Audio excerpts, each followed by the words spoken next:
para maayos ang higaan. Tinignan ko rin dito kung may panis akong laway at may muta at pinatay ko na rin ng electric fan dyan. At naghilamos na rin pala ako dito para hindi maula ang aking kagapuan. Uy, sana all! Yan, at nagsipilya na rin pala ako dito para hindi mabaho ang hininga ko. At alam niyo naman, pag umaga ay may panis tayong laway. At yan nga po si ate, nagwawalis dahil ma-floor wax pa siya. At dahil gusto ko ng tiyemporado ay nagpaalam ako kay ate kung pwedeng magluto. At pinayagan naman ako. At inihanda ko na ang mga ingredients. Ayan, halo-halo naman tayo. Yan naman si ate ay nagsisimula na mag-floor wax at tignan niya naman at pinapakinggan niyang tugtog dahil mahilig siya sa Korean song, K-drama.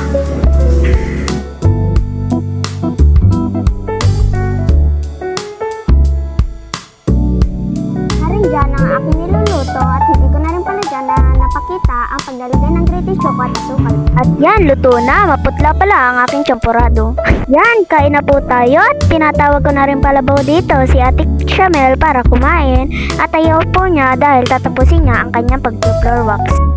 Yan, tingnan nyo naman po at napakasipag. Uy, sana all! Maya-maya ay tapos na rin pala si Ate mag-floor wax at kumain na siya. At habang kumakain kami dyan ni Ate ay nanonood kami ng vlog ng kaibigan ni Ate Blossom.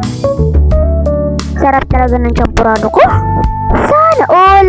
Tignan niyo naman po ang sala namin, ang linis. Guys, at maridi nga pala ako ng damit dahil ako ay maliligo bago maggawa ng gawain. Kakatapos ko palang dito maligo ay feeling fresh. Siyempre, pagkatapos maligo ay mag-aayos tayo. Magpapabago lang ang pogi. Uy, sana all! Pulbo-pulbo, lotion-lotion. Para di mag-dry ang skin. Grabe, pogi ko talaga.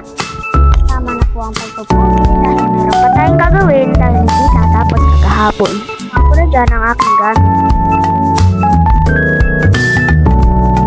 Magsisimula na po ako dyan. Sulat, sulat, sulat, sulat.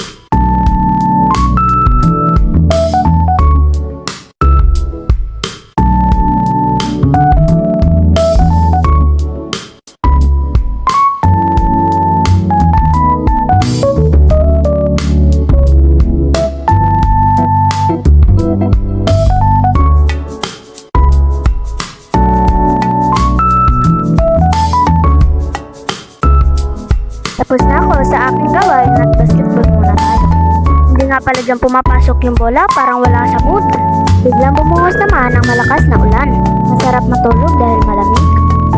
Kaya naisipan ko namang matulog muna.